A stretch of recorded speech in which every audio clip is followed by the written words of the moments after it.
একজন শক্তিমান, সাহসী, এই চ্যালেঞ্জ গ্রহণে সক্ষম স্বরাষ্ট্র উপদেষ্টা আমাদের দরকার। আমার মনে হয় সেটাই আজকের আবেদন হওয়া উচিত।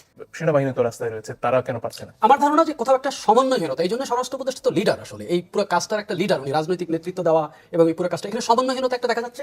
আরেকটা হচ্ছে যে এতদিনে তো পুলিশ প্রশাসনের উপর একটা নিয়ন্ত্রণ সরকার এসছে বলে আমার মনে হয়। এটা সিভিল প্রশাসন এবং সরকার যে সমস্ত পদক্ষেপ নিচ্ছে, ধরেন এই যে ডিসিদেরকে সরিয়ে দিল, এসপিদেরকে অ্যারেস্ট করছে, সরিয়ে দিচ্ছে, তার মধ্যে তো একটা নিয়ন্ত্রণ তার আসার কথা। এখনো যদি না আসে, এখনো যদি, তাহলে এই প্রশ্ন আবার তুলতে হয়, এখনো যদি আপনার নিয়ন্ত্রণ না আসে, নিয়ন্ত্রণ কবে আসবে? আপনি বলছেন ডিসেম্বরে ইলেকশন করবেন, তাহলে এই অনিয়ন্ত্রিত ব্যবস্থা নিয়ে আপনি কিভাবে নির্বাচন করবেন? নির্বাচনের প্রথম ক্রাইটেরিয়া তো হচ্ছে মানুষকে কনফিডেন্স দিতে হবে, একটা ভালো নির্বাচন হবে, আইন শৃঙ্খলা পরিস্থিতি, মানুষ যাতে ভোট দিতে যেতে পারে সেই নিরাপত্তাটুকু তাকে দিতে হবে। তারপরে কত রকমের কনফ্লিক্ট একটা নির্বাচনের মধ্যে থাকে। তো প্রথমত তো আইন শৃঙ্খলা, এবং আইন শৃঙ্খলা হচ্ছে মানুষের মনে একটা নিরাপত্তার আস্থা তৈরি করা। এই ন্যূনতম আস্থাটুকু যদি আমি না দিতে পারি, তাহলে আর বাকিটা কিছু বলছেন এটা অসম্ভব, এটা মানুষ অ্যাকসেপ্ট করবে না। সুতরাং, এবং এটা কিন্তু একদম লোয়ার এন্ডের। আপনি তো রিক্সাওয়ালার সাথে কথা বলেন, আমি আজকেও 2-3 জন রিক্সাওয়ালার সাথে কথা বলছি, তাদেরও একই অবস্থা। কারণ সে যখন ইয়ে করে যাচ্ছে, আমি আপনাকে একটা ঘটনা বলি, আমি নেত্রকোনাতে গিয়েছিলাম, রাত্রে 12:30 বাস থেকে নেমেছি, তো যে রিক্সায় আমি যাচ্ছি তাকে আমি বললাম যে তুমি যে রাত্রেবেলা ঘুরছো তোমার কোনো সমস্যা হয় না? বলেছে আমরা তো শহরের, খুব একটা অসুবিধা হয় না। তারপরে আমাকে নামিয়ে দেখে সিটটা উঠিয়ে বলতে, দেখেন আমার এখানে আমি 2টা দাও রেখেছি, যদি কোনো অ্যাটাক হয় এটার প্রস্তুতি আমার একটা আছে।